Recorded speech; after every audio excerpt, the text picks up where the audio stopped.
சிறப்புக்குரிய இந்த துல்ஹிஜ்ஜாவுடைய மாதத்தில் நாங்கள் ஏகப்பட்ட வணக்க வழிபாடுகள் இபாதாக்கள் செய்ய வேண்டி இருக்கிறது. அதற்கு ஏகப்பட்ட சிறப்புகளை இஸ்லாமிய மார்க்கம் எங்களுக்கு காட்டி தந்திருக்கிறது. அதிலே ஒரு விடயம்தான், பின்பற்ற வேண்டிய ஒரு விடயம்தான், இந்த துல்ஹிஜ்ஜாவுடைய மாதத்தில் யுத்தம் செய்வதை அல்லாஹு ரப்புல் ஆலமீன் தடை செய்திருக்கிறான்.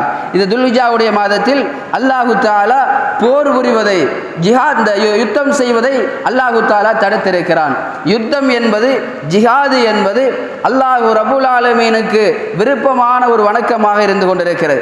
அல்லாஹு தஆலாவுக்கு விருப்பமான ஒரு வணக்கத்தை கூட இந்த மாதத்திலே செய்ய வேண்டாம் என்று அல்லாஹு தஆலா தடுக்கிறான் என்று சொன்னால் இந்த மாதம் எவ்வளவு சிறப்புக்குரிய மாதமாக இருக்கும் என்பதை கொஞ்சம் சிந்திக்க கடமைப்பட்டிருக்கிறோம்.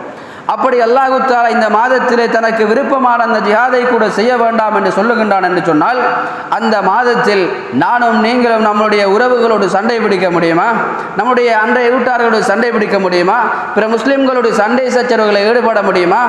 அப்படி நாங்கள் செய்தோம் என்று சொன்னால் இந்த மாதத்தினுடைய புனிதத்தை களங்கப்படுத்தியவர்களாகி விடுவோம்.